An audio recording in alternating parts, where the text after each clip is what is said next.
സ്ത്രീകൾക്ക് നേരെയുള്ള ലൈംഗിക അതിക്രമങ്ങൾക്കെതിരെ ശക്തമായ നിയമമാണ് രാജ്യത്തുള്ളത്. എന്നാൽ അത് ദുരുപയോഗം ചെയ്യുന്ന സംഭവങ്ങൾ സമീപകാലത്ത് ഏറെ വർദ്ധിച്ചിട്ടുണ്ട്. വിവാഹമോചന കേസുകളിൽ മുതൽ വ്യക്തിവൈരാഗ്യം തീർക്കാൻ വരെ പലരും സ്ത്രീപീഡന പരാതി ആയുധമാക്കുന്നു. മലപ്പുറം പൊന്നാനിയിൽ വീട്ടമ്മയെ പോലീസ് ഉദ്യോഗസ്ഥർ ബലാത്സംഗം ചെയ്തെന്ന പരാതിയും കെട്ടിച്ചമച്ചതാണെന്നാണ് വ്യക്തമാകുന്നത്. മലപ്പുറം SP ആയിരുന്ന സുജിത് ദാസ്, തിരൂർ DYSP ആയിരുന്ന VV ബെന്നി, പൊന്നാനി മുൻ CI വിനോദ് വലിയാറ്റൂർ എന്നിവർക്കെതിരെയായിരുന്നു പരാതി. മുട്ടിൽ മരമുറി കേസ് അന്വേഷണ ഉദ്യോഗസ്ഥനായിരുന്ന ബെന്നി അടക്കമുള്ളവരെ കുടുക്കാൻ ആ കേസിലെ പ്രതികളുടെ നേതൃത്വത്തിൽ കെട്ടിച്ചമച്ച പരാതിയാണിതെന്ന് തുടക്കത്തിൽ തന്നെ ആരോപണം ഉയർന്നിരുന്നു. വിവാദങ്ങൾക്കൊടുവിൽ പൊന്നാനി പീഡന കേസ് പൊളിയുകയാണ്. പോലീസ് ഉദ്യോഗസ്ഥർക്കെതിരെ FIR രജിസ്റ്റർ ചെയ്യാനുള്ള ഉത്തരവ് ഹൈക്കോടതി റദ്ദാക്കി. ആ വാർത്തയിലേക്കാണ് പോലീസ് പട്രോൾ. ആദ്യം സ്വാഗതം.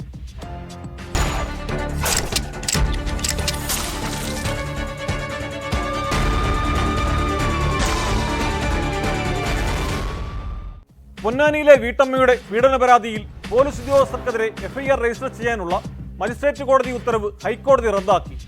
ഹൈക്കോടതി സിംഗിൾ ബെഞ്ച് നിർദ്ദേശത്തിന്റെ അടിസ്ഥാനത്തിലായിരുന്നു മജിസ്ട്രേറ്റ് കോടതിയുടെ ഉത്തരവ്. വീട്ടമ്മയുടെ പരാതി വീണ്ടും പരിശോധിച്ച് മജിസ്ട്രേറ്റ് കോടതിക്ക് ഉചിതമായ തീരുമാനമെടുക്കാമെന്നാണ് ഡിവിഷൻ ബെഞ്ച് വ്യക്തമാക്കിയത്. പൊന്നാനി മുൻ CI വിനോദ് വലിയാറ്റൂർ നൽകിയ ഹർജിയിലാണ് chief justice Nitin Jamdar, justice S Manu എന്നിവരുടെ ഉത്തരവ്.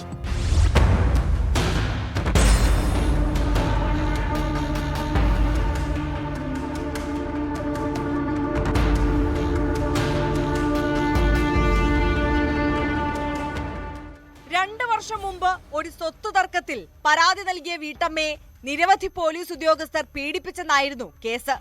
പൊന്നാനി CI വിനോദ് വീട്ടിലെത്തി ബലാത്സംഗം ചെയ്തെന്നും ഈ പരാതി DYSP ബെന്നിക്ക് കൈമാറിയപ്പോൾ ബെന്നിയും പിന്നീട് മലപ്പുറം SP സുജിത് ദാസും ബലാത്സംഗം ചെയ്തെന്നുമായിരുന്നു വീട്ടമ്മയുടെ ആരോപണം.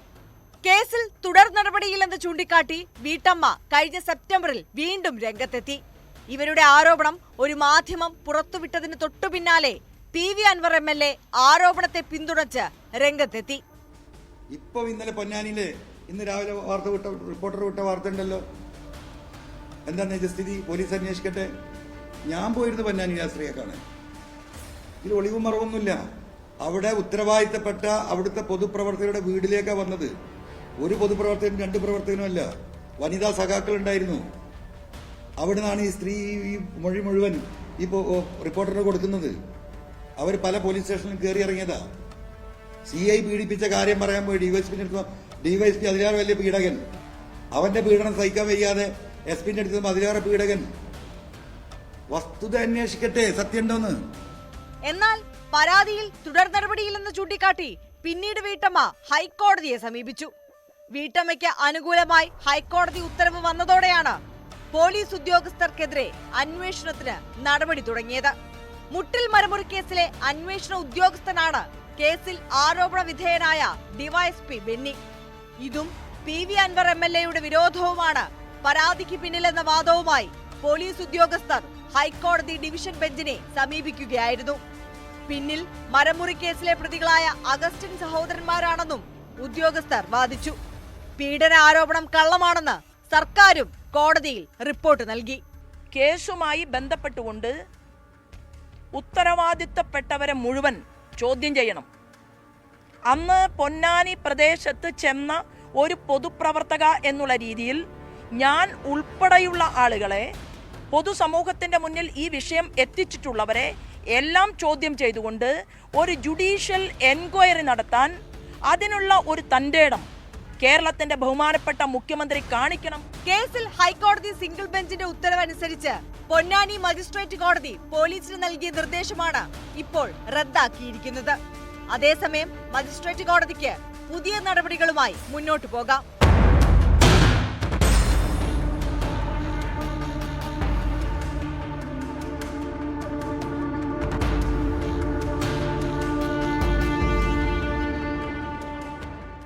ന്യൂസ് 18 കൊച്ചി. സൗഹൃദങ്ങളാണ് ഏറ്റവും വലിയ സമ്പത്ത് എന്ന് പറയാറുണ്ട്. എന്നാൽ ഇക്കാലത്ത് സുഹൃത്തുക്കളെ തിരഞ്ഞെടുക്കുമ്പോൾ ഏറെ ശ്രദ്ധിക്കണം. കൊട്ടാരക്കര എഴുകോൺ സ്വദേശി സുബിനസ് കുമാറിനെ ചതിക്കുഴിയിൽപ്പെടുത്തി ആത്മഹത്യയിലേക്ക് തള്ളിവിട്ടത് ഉറ്റ സുഹൃത്താണെന്നാണ് കുടുംബത്തിന്റെ ആരോപണം. ഓൺലൈൻ ലോൺ ആപ്ലിക്കേഷൻ മാഫിയ അശ്ലീല ചിത്രങ്ങൾ ബന്ധുക്കൾക്ക് അയച്ചു കൊടുത്തതോടെയാണ് സുബിൻ ആത്മഹത്യ ചെയ്തത്. സുബിന്റെ തിരിച്ചറിയൽ രേഖ ഉപയോഗിച്ച് ലോൺ എടുക്കുകയായിരുന്നെന്ന് കുടുംബം പറയുന്നു. സംഭവത്തിൽ വിശദമായ അന്വേഷണം ആവശ്യപ്പെട്ട് ബന്ധുക്കൾ പരാതി നൽകി.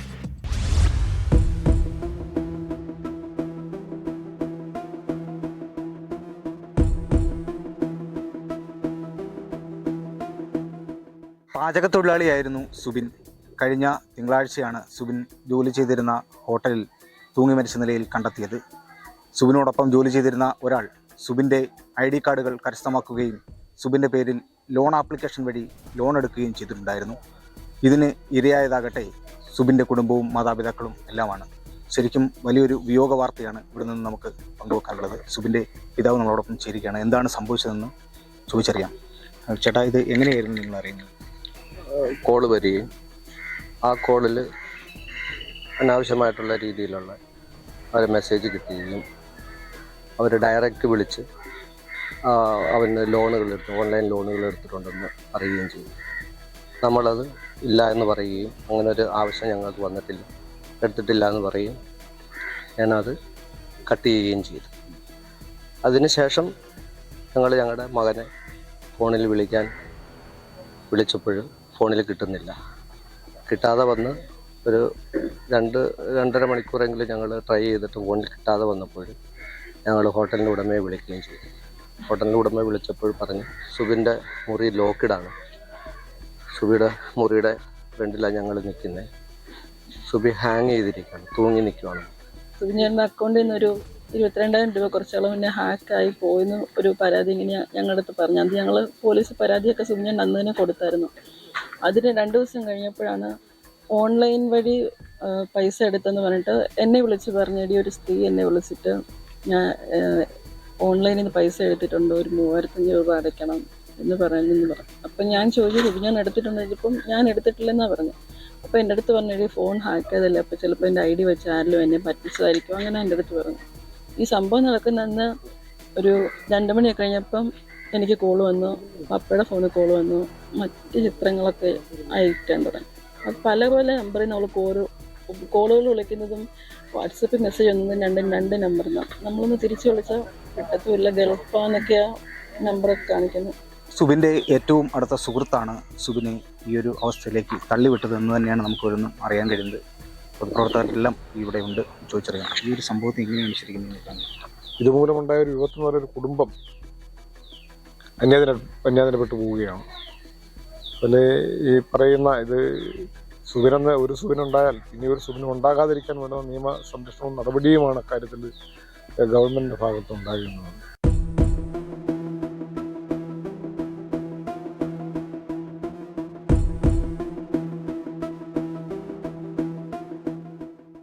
സംഭവത്തിൽ കുടുംബം പരാതി നൽകിയിട്ടുണ്ട്. കൃത്യമായ ഒരു അന്വേഷണം നടത്തി കുറ്റക്കാർക്കെതിരെ കർശനമായ നടപടി സ്വീകരിക്കണം എന്നുള്ള വലിയൊരു ആവശ്യമാണ് ഉയർന്നു വന്നിരിക്കുന്നത്. വിനീഷ്, ന്യൂസ് 18 കൊട്ടാരക്കര. മലപ്പുറം മോങ്ങത്ത് ലോഡ്ജ് മുറിയിൽ യുവാവ് മരിച്ച നിലയിൽ കണ്ടെത്തിയ സംഭവം കൊലപാതകം. തമിഴ്നാട് സ്വദേശി ബൽറാമാണ് കഴിഞ്ഞ ദിവസം കൊല്ലപ്പെട്ടത്. പ്രതിയായ തമിഴ്നാട് സ്വദേശി വാസുവിനെ പോലീസ് അറസ്റ്റ് ചെയ്തു. ഒരുമിച്ചിരുന്ന് മദ്യപിക്കുന്നതിനിടെ ഉണ്ടായ വാക്കുതർക്കമാണ് കൊലപാതകത്തിൽ കലാശിച്ചത്.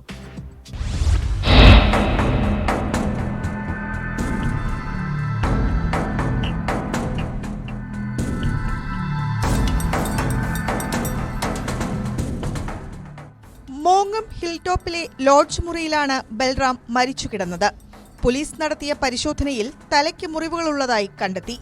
തുടർന്ന് നടത്തിയ അന്വേഷണത്തിലാണ് സംഭവം കൊലപാതകമാണെന്ന് വ്യക്തമായത്. തിങ്കളാഴ്ച രാവിലെ ബൽറാമും പ്രതി വാസുവും മറ്റ് 2 സുഹൃത്തുക്കൾക്കൊപ്പം ലോഡ്ജ് മുറിയിൽ വെച്ച് മദ്യപിക്കുന്നതിനിടെയാണ് വാക്കുതർക്കവും കയ്യാങ്കളിയും ഉണ്ടായത്. വാസു പിടിച്ചു തള്ളിയതിനെ തുടർന്ന് ബൽറാം മുറിയിലെ ഭിത്തിയിൽ തലയടിച്ചു വീണ് ഗുരുതരമായി പരിക്കേൽക്കുകയും സംഭവ സ്ഥലത്തുതന്നെ മരിക്കുകയുമായിരുന്നു. പോലീസ് അന്വേഷണം തുടങ്ങിയതോടെ സംഭവസ്ഥലത്ത് നിന്ന് മാറിയ വാസുവിനെ മോങ്ങത്ത് വെച്ചാണ് പിടികൂടിയത്.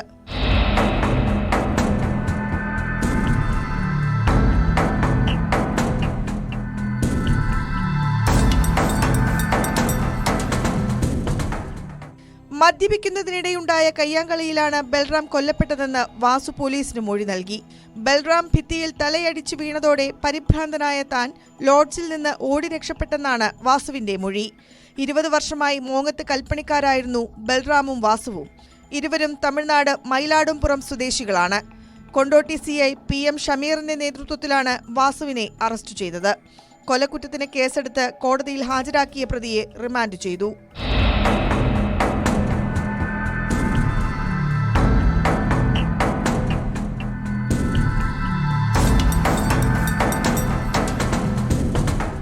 ന്യൂസ് 18 മലപ്പുറം.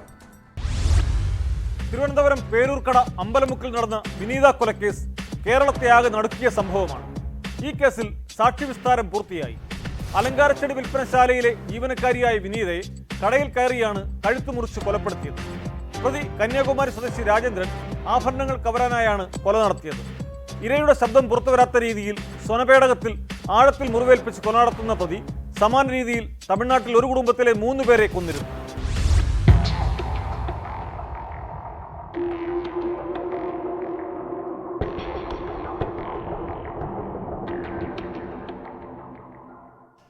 നെടുമങ്ങാട് കരിപ്പൂർ ചരുവള്ളിക്കോണം സ്വദേശി വിനീതയെ കൊലപ്പെടുത്തിയ കേസിലാണ് സാക്ഷി വിസ്താരം പൂർത്തിയായത്.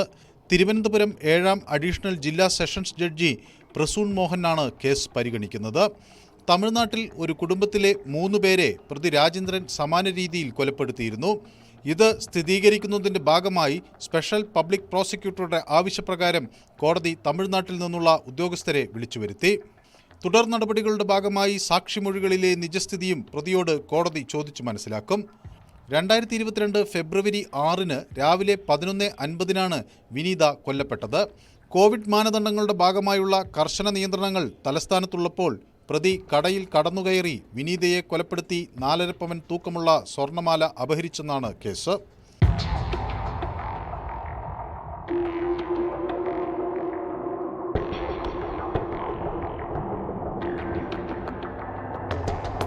കന്യാകുമാരി തോവാള വെള്ളമടം സ്വദേശിയാണ് പ്രതി രാജേന്ദ്രൻ. ഉന്നത ബിരുദധാരിയായ ഇയാൾ ഓൺലൈൻ സ്റ്റോക്ക് മാർക്കറ്റിംഗിനു വേണ്ടി പണത്തിനാണ് കൊലപാതകങ്ങൾ നടത്തിയതെന്ന് പോലീസ് കണ്ടെത്തിയിരുന്നു. നേരത്തെ തമിഴ്നാട് വെള്ളമടം സ്വദേശിയും കസ്റ്റംസ് ഓഫീസറുമായ സുബ്ബയ്യൻ, ഭാര്യ വാസന്തി, 13-കാരിയായ മകൾ അഭിശ്രീ എന്നിവരെയാണ് ഇയാൾ കൊലപ്പെടുത്തി സ്വർണവും പണവും കവർന്നത്. ഈ കേസിൽ ജാമ്യത്തിൽ കഴിയവെയാണ് പേരൂർക്കടയിൽ ചായക്കട ജീവനക്കാരനായി എത്തി വിനീതയെ കൊന്നത്. ഇരയുടെ ശബ്ദം പുറത്തുവരാത്ത രീതിയിൽ സ്വനപേടകത്തിൽ ആഴത്തിൽ മുറിവേൽപ്പിച്ചാണ് 2ഇടത്തും കൊലപാതകങ്ങൾ നടത്തിയത്. തമിഴ്നാട്ടിലെയും കേരളത്തിലെയും ഫോറൻസിക് വിദഗ്ധരും പോലീസ് ഉദ്യോഗസ്ഥരുമടക്കം 96 സാക്ഷികളെയാണ് കോടതി വിസ്തരിച്ചത്.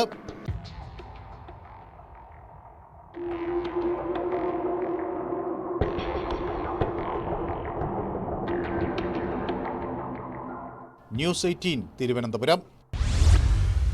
ആത്മകഥ എന്ന പേരിൽ താൻ എഴുതാത്ത കാര്യങ്ങൾ പുറത്തു വന്നത് ഗൂഢാലോചനയാണെന്നും അതേക്കുറിച്ച് അന്വേഷിക്കണമെന്നും ആവശ്യപ്പെട്ട് DGPക്ക് CPM നേതാവ് EP ജയരാജന്റെ പരാതി. മാധ്യമങ്ങളിൽ വാർത്ത വന്നതിനെക്കുറിച്ച് പരാതിയിൽ പറയുന്ന EP ജയരാജൻ അതേസമയം പുസ്തക പ്രസാധകരായ DC ബുക്സിന്റെ പേര് പരാതിയിൽ എവിടെയും പരാമർശിക്കുന്നില്ല. രാവിലെ വെളിപ്പെടുത്താത്ത കാര്യങ്ങൾ പിന്നീട് മാധ്യമങ്ങളോട് ജയരാജൻ വ്യക്തമാക്കിയതും ആശയക്കുഴപ്പം വർദ്ധിപ്പിക്കുന്നു. അതിനിടെ DC ബുക്സിനെതിരെ ജയരാജൻ വക്കീൽ നോട്ടീസ് അയച്ചു.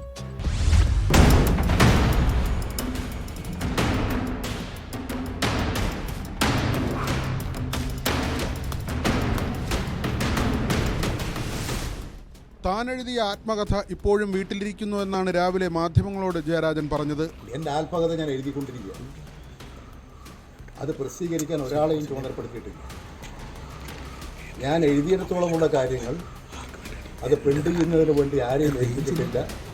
അത് ടൈപ്പ് ചെയ്യുന്നതിന് വേണ്ടിയിട്ടുള്ള നടപടിയാണ്. എഴുതിയിടത്തോളമുള്ള കാര്യം, ഇന്ന് വന്നിട്ടുള്ള ഒരു കാര്യവും ഞാൻ എഴുതിയതല്ല. വൈകിട്ട് ജയരാജൻ തിരുത്തി. നേരത്തെ എഴുതിയതിൽ ചില പേജുകൾ പരിശോധിക്കാൻ ഒരു മാധ്യമപ്രവർത്തകനെ ഏൽപ്പിച്ചുവെന്നും അതുവഴി പുറത്തുപോയോ എന്ന് അന്വേഷിക്കണമെന്നുമായിരുന്നു പ്രതികരണം. ഞാൻ എൻ്റെ ആത്മകഥ പ്രസിദ്ധീകരിക്കാൻ ആരെയും ചുമതലപ്പെടുത്തിയിട്ടില്ല.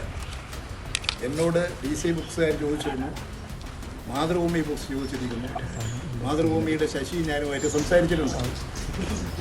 അപ്പം അങ്ങനെ നിൽക്കുകയാണ് ഇതിൻ്റെ പ്രസിദ്ധീകരണത്തിന് വേണ്ടിയിട്ടുള്ള നടപടികൾ. അപ്പോൾ എല്ലാം പൂർത്തീകരിച്ച് ആകെ ഒന്ന് വായിച്ചു നോക്കി അതിൻ്റെ അടിസ്ഥാനത്തിൽ പൂർത്തീകരിച്ച് ഇത് പ്രിൻറ്റിങ്ങിലേക്ക് കൊടുക്കാം എന്നുള്ളതാണ് ഞാൻ ഉദ്ദേശിക്കുന്നത്. അതിനനുസരിച്ചുള്ള നടപടിയാണ് ഞാൻ സ്വീകരിച്ചത്. ഞാൻ തയ്യാറാക്കി അത് ഒന്ന് ക്ലിയറായി എഴുതി പ്രിൻ്റ് ചെയ്യുന്നതിന് വേണ്ടിയിട്ട് ഒരാളെ ഏൽപ്പിക്കുകയും ചെയ്തു. അതാണ് ഇതുവരെ ഉണ്ടായിരുന്ന നടപടികൾ.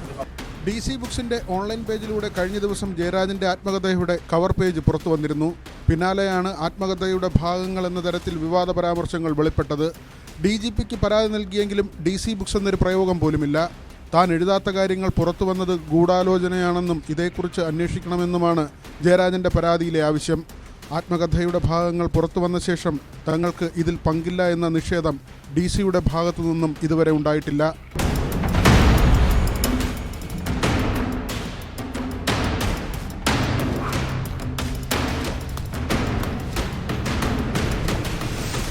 ന്യൂസ് 18 തിരുവനന്തപുരം.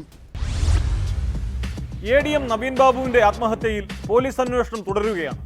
നവീൻ ബാബുവിനെതിരെ കൈക്കൂലി ആരോപണം ഉന്നയിച്ച TV പ്രശാന്തനെ അന്വേഷണ സംഘം വീണ്ടും വിളിച്ചു വരുത്തി മൊഴിയെടുത്തു. ADMനെതിരെ മുഖ്യമന്ത്രിക്ക് നൽകിയ പരാതിയിൽ ഒപ്പിട്ടത് താൻ തന്നെയാണെന്ന് പ്രശാന്തൻ അവകാശപ്പെട്ടു. തനിക്ക് 2 ഒപ്പുകളുണ്ടെന്ന വിചിത്രവാദവും പ്രശാന്തൻ ഉയർത്തുന്നുണ്ട്.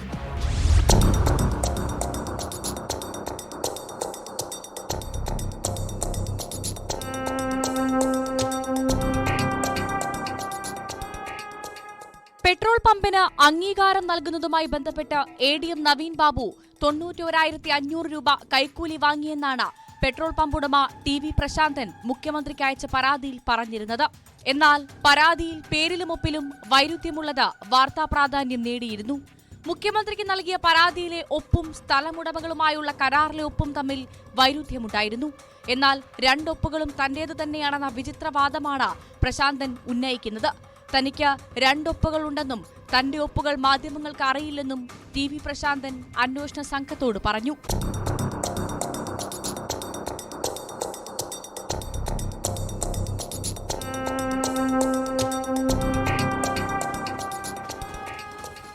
പ്രശാന്തിന്റെ മൊഴി അന്വേഷണ സംഘം വീണ്ടും രേഖപ്പെടുത്തി. കണ്ണൂർ ടൗൺ പോലീസ് സ്റ്റേഷനിലെത്തിയാണ് പ്രശാന്തൻ മൊഴി നൽകിയത്. പെട്രോൾ പമ്പിന് NOC നൽകുന്നതിന് വേണ്ടി ADM നവീൻ ബാബു കൈക്കൂലി വാങ്ങിയെന്ന വാദത്തിൽ പ്രശാന്തൻ ഉറച്ചു നിൽക്കുകയാണ്. ഒപ്പുകൾ തമ്മിൽ വ്യത്യാസമുള്ളതുകൊണ്ട് മുഖ്യമന്ത്രിക്ക് നൽകിയ പരാതി വ്യാജമാണെന്ന ആരോപണം ഉയർന്നിരുന്നു. ഇതിനെ പ്രതിരോധിക്കുന്നതിനായാണ് 2 ഒപ്പും തന്റേതു തന്നെയാണെന്ന് പ്രശാന്തൻ വാദിക്കുന്നത്. നവീൻ ബാബുവിന്റെ മരണത്തിൽ ആത്മഹത്യാ പ്രേരണക്കുറ്റം ചുമത്തി അറസ്റ്റ് ചെയ്ത കണ്ണൂർ ജില്ലാ പഞ്ചായത്ത് മുൻ പ്രസിഡന്റ് PP ദിവ്യയ്ക്ക് അടുത്തിടെ ജാമ്യം ലഭിച്ചിരുന്നു. കേസിൽ പ്രശാന്തനെയും പ്രതി ചേർക്കണമെന്നാണ് നവീൻ ബാബുവിന്റെ കുടുംബം ആവശ്യപ്പെടുന്നത്. കൈക്കൂലി ആരോപണത്തിൽ കഴമ്പുണ്ടോ എന്നതടക്കമുള്ള കാര്യങ്ങൾ അന്വേഷണ സംഘം പരിശോധിച്ചു വരികയാണ്.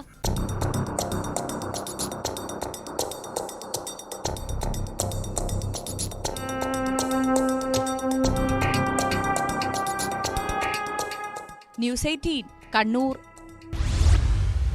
അർബുദരോഗിയായ അമ്മയ്ക്ക് ചികിത്സ വൈകിച്ചെന്നാരോപിച്ച് യുവാവ് ഡോക്ടറെ കുത്തി പരിക്കേൽപ്പിച്ചു. ചെന്നൈ കലൈഞ്ചർ സ്മാരക ആശുപത്രിയിലെ ഓങ്കോളജിസ്റ്റ് ഡോക്ടർ ബാലാജി ജഗന്നാഥനാണ് ഡ്യൂട്ടിക്കിടെ കുത്തേറ്റത്. സംഭവവുമായി ബന്ധപ്പെട്ട് വിഘ്നേഷ് എന്ന യുവാവിനെ പോലീസ് അറസ്റ്റ് ചെയ്തു.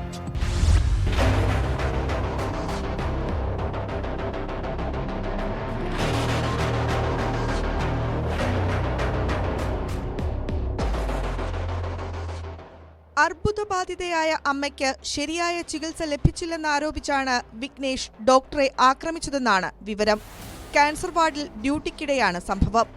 ആക്രമണത്തിനു ശേഷം ഓടി രക്ഷപ്പെടാൻ ശ്രമിച്ച വിഘ്നേഷിനെ ആശുപത്രി ജീവനക്കാരും മറ്റു രോഗികളുടെ കൂട്ടിരിപ്പുകാരും പിടികൂടി പോലീസിൽ ഏൽപ്പിക്കുകയായിരുന്നു. കുത്തേറ്റ ഡോക്ടർ ബാലാജി ജഗന്നാഥന് നെഞ്ച്, കഴുത്ത്, ചെവി, വയർ എന്നിവിടങ്ങളിൽ പരിക്കുണ്ട്. തീവ്രപരിചരണ വിഭാഗത്തിൽ ചികിത്സയിലുള്ള ഡോക്ടറുടെ ആരോഗ്യനില മെച്ചപ്പെട്ടതായി ആശുപത്രി അധികൃതർ വ്യക്തമാക്കി.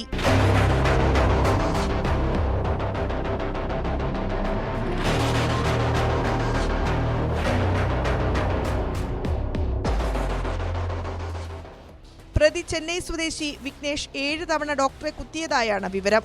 തന്റെ കൈവശമുണ്ടായിരുന്ന ചെറിയ കത്തി ഉപയോഗിച്ചാണ് ഇയാൾ ഡോക്ടറെ കുത്തിയത്.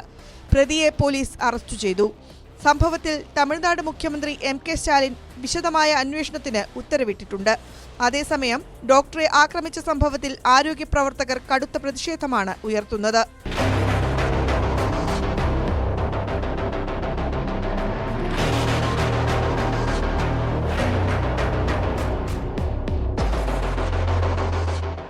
ന്യൂസ് 18 ചെന്നൈ.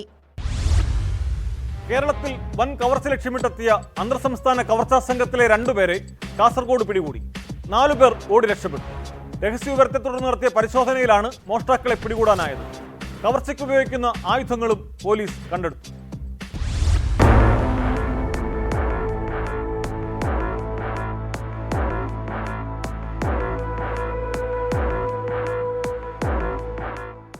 കേരളത്തിൽ വൻ കവർച്ച ആസൂത്രണം ചെയ്തെത്തിയ സംഘത്തിൽപ്പെട്ടവരാണ് പോലീസിന്റെ പിടിയിലായത്. മഞ്ചേശ്വരം മജീർ പള്ളിയിൽ വാഹന പരിശോധനയ്ക്കിടെ നിർത്താതെ പോയ നമ്പർ പ്ലേറ്റ് ഇല്ലാത്ത കാർ പിന്തുടർന്നാണ് ഇവരെ പിടികൂടിയത്. കർണാടക കോടി ഉള്ളാൾ സ്വദേശി മുഹമ്മദ് ഫൈസൽ, തുംകൂർ മേലേക്കോട്ടെ സയ്യിദ് അമാൻ എന്നിവരാണ് പിടിയിലായത്. കാറിലുണ്ടായിരുന്ന മറ്റു 4 പേർ നാട്ടുകാരെ ആക്രമിച്ച് രക്ഷപ്പെടുകയായിരുന്നു. പിടിയിലായവർ വിവിധ പോലീസ് സ്റ്റേഷനുകളിലായി നിരവധി കേസുകളിൽ പ്രതികളാണ്.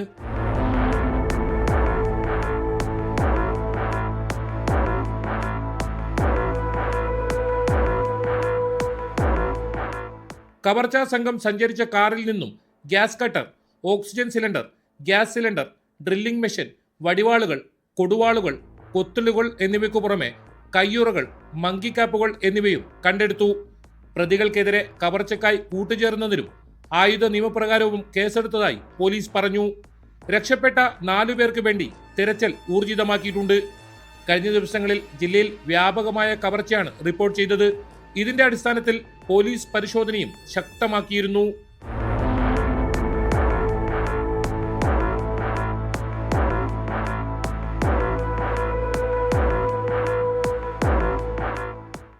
ന്യൂസ് 18 കാസർഗോഡ്. പത്തനംതിട്ട ഇലവുംതിട്ടയിൽ ബൈക്കിൽ കഞ്ചാവ് കടത്തിയ പ്രതി അറസ്റ്റിൽ. ചെന്നീർക്കര സ്വദേശി അഭിജിത്താണ് അറസ്റ്റിലായത്. വിൽപ്പനയ്ക്കായി പൊതികളിലാക്കി സൂക്ഷിച്ചിരുന്ന 1.5 കിലോയോളം കഞ്ചാവാണ് ഇയാളിൽ നിന്ന് പോലീസ് പിടികൂടിയത്. കോടതിയിൽ ഹാജരാക്കിയ പ്രതിയെ റിമാൻഡ് ചെയ്തു.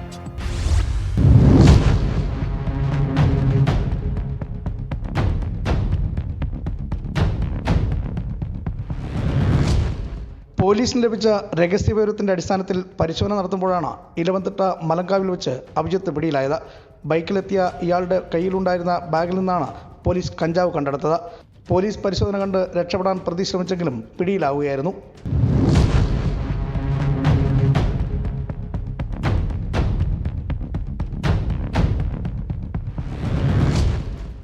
ചെറിയ പൊതികളായാണ് കഞ്ചാവ് ബാഗിൽ സൂക്ഷിച്ചിരുന്നത്. വിശദമായ ചോദ്യം ചെയ്യലിൽ കച്ചവടത്തിന് കൊണ്ടുവന്നതാണെന്ന് പ്രതി സമ്മതിച്ചു. ഇയാളുടെ ബൈക്കും മൊബൈൽ ഫോണും പോലീസ് പിടിച്ചെടുത്തു. കഞ്ചാവ് എവിടെ നിന്നാണ് കൊണ്ടുവന്നതെന്നും മറ്റാർക്കെങ്കിലും ലഹരിക്കടത്തുന്നതിൽ പങ്കുണ്ടോ എന്നും അന്വേഷിച്ചു വരികയാണ്. നേരത്തെ കഞ്ചാവ് കേസിൽ പ്രതിയാണ് അഭിജിത്ത്. കോടതിയിൽ ഹാജരാക്കിയ പ്രതിയെ റിമാൻഡ് ചെയ്തു.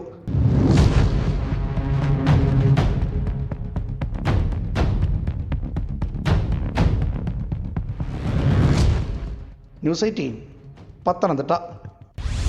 ഇടുക്കിയിൽ കർഷകരുടെ ഭൂമിയിൽ സാമൂഹ്യ വിരുദ്ധരുടെ വിളയാട്ടം. മറയൂരിൽ 3 കർഷകരുടെ ഉടമസ്ഥതയിലുള്ള 6 ഏക്കർ ഭൂമിയിലെ 2500ഓളം കവുങ്ങ് മരങ്ങൾ വെട്ടി നശിപ്പിച്ചു. 2 കോടിയോളം രൂപയുടെ നഷ്ടമുണ്ടായതായി കർഷകർ പറയുന്നു. മുമ്പ് ഇവിടെ നിന്നും അടയ്ക്ക മോഷ്ടിച്ചവരെ അറസ്റ്റ് ചെയ്തതിന്റെ തുടർച്ചയായാണ് അതിക്രമമെന്നാണ് ആരോപണം.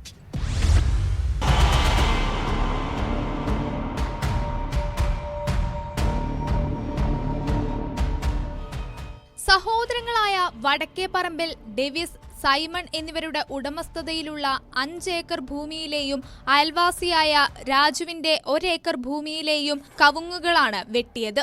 രാത്രിയുടെ മറവിൽ കൃഷിഭൂമിയിലെത്തിയവർ വർഷങ്ങളുടെ അധ്വാനം പൂർണ്ണമായും നശിപ്പിക്കുകയായിരുന്നു. അവർ കഷ്ടപ്പെട്ട് പണിയെടുത്ത് ജീവിക്കുന്നവർ ആർക്കും ശല്യം ഉണ്ടാക്കാറില്ല. ഇവിടെ ഇത്രയും ആദായം നശിപ്പിക്കുമെന്ന് പറഞ്ഞു കഴിഞ്ഞാൽ മനുഷ്യനായിട്ട് ജന്മത്തെ ഉള്ളവർക്ക് ആർക്കും സഹിക്കാൻ പറ്റില്ല. ഇതുങ്ങൾ എങ്ങനെ ഇവിടെ ജീവിക്കും? ഇതിപ്പോൾ എനിക്ക് ഒന്നും പറയാനില്ല. കാരണം എൻ്റെ പറമ്പ് കാണുമ്പോൾ എനിക്ക് തന്നെ സങ്കടം തോന്നും. ഇതുങ്ങൾ ഇത്രയും കഷ്ടപ്പെട്ടുണ്ടാക്കിയിട്ട് 2 മുതൽ 5 വർഷം വരെ പ്രായമുള്ള കവുങ്ങുകളാണ് വെട്ടിയത്. മറ്റ് കൃഷികളും നശിപ്പിക്കപ്പെട്ടു. ഞങ്ങളുടെ 2 പേരും പറമ്പിലെ കമുക് ഇന്നലെ രാത്രി കള്ളന്മാര കഴിഞ്ഞ പ്രാവശ്യം അടക്കാകട്ട കള്ളന്മാര വൈരാഗ്യത്തിൻ്റെ പുറത്തിൽ ഇത് ചെയ്തു. അടയ്ക്കുമ്പോൾ തൈ മൊത്തം വെട്ടി നശിപ്പിച്ചിട്ടാണ്. ഏതാനും നാളുകൾക്ക് മുൻപ് ഇവിടെ നിന്നും അടയ്ക്ക മോഷണം പോയിരുന്നു. സംഭവത്തിൽ മോഷ്ടാക്കളെ അറസ്റ്റ് ചെയ്യുകയും ചെയ്തിരുന്നു. ഇതിന്റെ തുടർച്ചയായാണ് കവുങ്ങുകൾ വെട്ടി നശിപ്പിച്ചതെന്നാണ് കർഷകരുടെ ആരോപണം. അടയ്ക്കകട്ട ഒരു മോഷ്ടാവിനെ ഞങ്ങൾ പിടിച്ച് പോലീസ് സ്റ്റേഷനിൽ ഏൽപ്പിച്ചാണ്. ആ വൈരാഗ്യത്തിന് എൻ്റെ ഒരു 1500 കമുകും തൈകൾ 2-3 വർഷമായ തൈകൾ വെട്ടി നശിപ്പിച്ച് കളത്തേക്കുവാണ്. അതുകൊണ്ട് പോലീസിൽ ഞങ്ങൾ കാലത്ത് ഒന്ന് പരാതി കൊടുത്തിട്ടുണ്ട്. അവർ അന്വേഷിക്കാൻ കാലത്ത് വന്നിട്ട് പോയിട്ടുണ്ട്. പ്രതികളെ എത്രയും പെട്ടെന്ന് പിടിക്കുന്നതാണ് തോന്നുന്നത്. കർഷകരുടെ പരാതിയിൽ മറയൂർ പോലീസ് കേസെടുത്ത് അന്വേഷണം ആരംഭിച്ചു.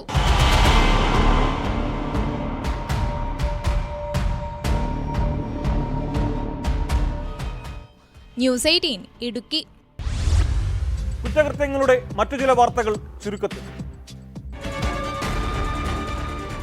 കാട്ടാക്കട ചന്തയ്ക്ക് സമീപം യുവാവിനെ ആക്രമിച്ച കേസിൽ 1-ാം പ്രതി അറസ്റ്റിൽ. പൂവച്ചൽ സ്വദേശി സുലൈമാനെ ആക്രമിച്ച കേസിലാണ് 1-ാം പ്രതി കൈതക്കോണം പൊറ്റയിൽ മുനീർ അറസ്റ്റിലായത്. ഓയൂരിൽ വീട്ടിനുള്ളിൽ നിന്നും 400 ലിറ്റർ കോടയും 1 ലിറ്റർ ചാരായവും വാറ്റുപകരണങ്ങളും പിടിച്ചെടുത്തു. കേസിലെ പ്രതി 55-കാരനായ തുളസീധരൻ അറസ്റ്റിൽ. കായംകുളം കരിയിലക്കുളങ്ങരയിൽ പോലീസുകാരെ ആക്രമിച്ച കാപ്പ കേസ് പ്രതി അറസ്റ്റിൽ. അറസ്റ്റിലായത് പത്തിയൂർ സ്വദേശി അഖിൽ കൃഷ്ണ. കൊടകര കുഴൽപ്പണക്കേസ് അന്വേഷണത്തിന് പുതിയ സംഘം. കൊച്ചി DCP കെ സുദർശന്റെ നേതൃത്വത്തിലാണ് 8-അംഗ സംഘം രൂപീകരിക്കുക. പശ്ചിമബംഗാളിൽ ഉപതെരഞ്ഞെടുപ്പ് പോളിംഗിനിടെ നൈഹട്ടി നിയമസഭാ മണ്ഡലത്തിൽ തൃണമൂൽ കോൺഗ്രസ് പ്രവർത്തകൻ വെടിയേറ്റ് മരിച്ചു. അശോക് ഷാവാണ് കൊല്ലപ്പെട്ടത്. രാജസ്ഥാനിലെ ദേവ്ലി ഉണിയാറ മണ്ഡലത്തിലെ സ്വതന്ത്ര സ്ഥാനാർത്ഥി നരേഷ് മീണ സബ് ഡിവിഷണൽ മജിസ്ട്രേറ്റിനെ മർദ്ദിച്ചു. വോട്ട് ചെയ്യുന്നതുമായി ബന്ധപ്പെട്ട തർക്കത്തെ തുടർന്നായിരുന്നു മർദ്ദനം. ബിഷ്ണോയ് സംഘത്തിൽ നിന്നെന്ന വ്യാജേന ബോളിവുഡ് നടൻ സൽമാൻ ഖാന് വധഭീഷണി. സന്ദേശം അയച്ച കേസിൽ നടന്റെ പുതിയ ചിത്രത്തിലെ ഗാനരചയിതാവ് അറസ്റ്റിൽ. പ്രശസ്തനാകാൻ കുറുക്കുവഴി തേടിയ 24-കാരൻ സോഹേൽ പാഷയാണ് അറസ്റ്റിലായത്. കൊൽക്കത്തയിലെ ആർജിക്കർ ആശുപത്രിയിൽ വനിതാ ഡോക്ടറെ അതിക്രൂരമായി ബലാത്സംഗം ചെയ്ത് കൊലപ്പെടുത്തിയത് കഴിഞ്ഞ ഓഗസ്റ്റ് 9-നാണ്. ഈ കേസിൽ അറസ്റ്റിലായ പ്രതി സഞ്ജയ് റോയ് ഗുരുതരമായ ഒരു ആരോപണം ഉന്നയിച്ചത് രാജ്യവ്യാപക ശ്രദ്ധ നേടിയിട്ടുണ്ട്. മുൻ പോലീസ് കമ്മീഷണർ വിനീത് ഗോയൽ തന്നെ കേസിൽ കുടുക്കിയതാണെന്നാണ് സഞ്ജയ് റോയിയുടെ ആരോപണം. ഇതിനു പിന്നിൽ മറ്റു പലരുമുണ്ടെന്നും ഇയാൾ ആരോപിക്കുന്നു. വെളിപ്പെടുത്തലിന് പിന്നാലെ ബംഗാൾ ഗവർണർ CV ആനന്ദബോസ് മുഖ്യമന്ത്രി മമതാ ബാനർജിയോട് റിപ്പോർട്ട് ആവശ്യപ്പെട്ടിട്ടുണ്ട്. ഇന്നത്തെ പോലീസ് പട്രോൾ പൂർത്തിയാകുന്നു. നമസ്കാരം.